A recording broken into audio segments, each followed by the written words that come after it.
For today's video kandi nga may bangs. Ay aba-aba naman, i-flex ko pala muna itong aking kaibigan na maganda. Sana all naman talaga pinagpala sa height. Paano ba naman kasi 5 flat lang ako kasing flat ng aking ilong.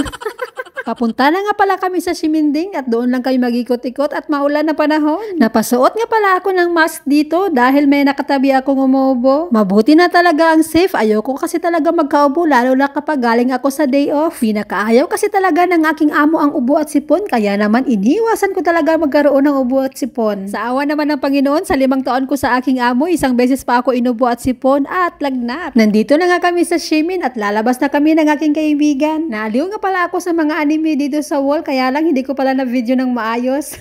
Sayang naman. Umuulan pa rin pala talaga sa labas. Mabuti naman at meron kaming payong. Ay naku, nakakatamad talagang gumala kapag ganito ang panahon. Gustong gusto ko talaga sana makakuha ng magandang angulo dito sa Taipei na rainbow. Kaya lang naku, ang hirap. Tingnan nyo naman yan. Rarampa-rampa nga sana ako dito. Kaya lang maraming kasabayan.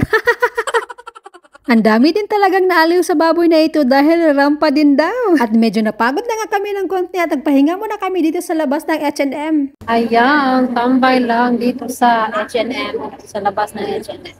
So, close pa siya, hindi pa siya open. So, kung open, pwede tayo mag-window shopping.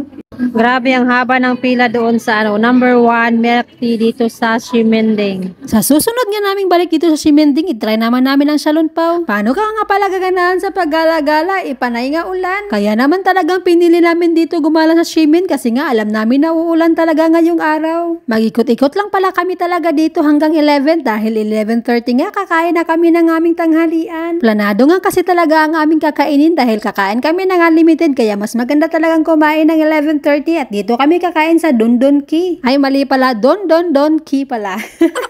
Sa susunod na vlog ko na lang pala ipapakita sa inyo kung saan kami kumain at ano ang aming kinain. Tapos na kami kumain.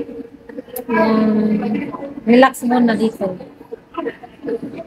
Pagkatapos nga namin kumain ng tanghalian, nag-ikot-ikot na naman kami at nag-window shopping. Ay, hindi pala. Bumili nga pala kami ng tig-isang earrings ng aking kaibigan at nag-window shopping din pala kami dito sa Xiaomi store. Ang dami talagang mga smartwatch. Meron palang mura, no? Merong 500 plus. Sa susunod ko na vlog, ipapakita ko sa inyo. Medyo lumakas na talaga ang ulan, pero ulan ka lang, ika nga. Ayan siya, nagpe-perform pa rin. Ako, naaliw din talaga akong manood sa kanya. Kahit nga umuulan, nag-ikot-ikot na naman kami ng aking kaibigan. Grabe naman talaga. Gusto ko kasi talagang bumili ng fried chicken na Hotstar, hindi ko na mahagilap, lumipat na siguro. At dahil nga sikat na sikat ang milk tea na ito, bumili na din kami ng aking kaibigan para na din matikman namin. Alas 4 na nga pala ito ng hapon at ayan nga, lumabas si Haring Araw. Ay naku, hindi ko talaga siya ma-explain, hindi ko maintindihan, may toyo talaga siya.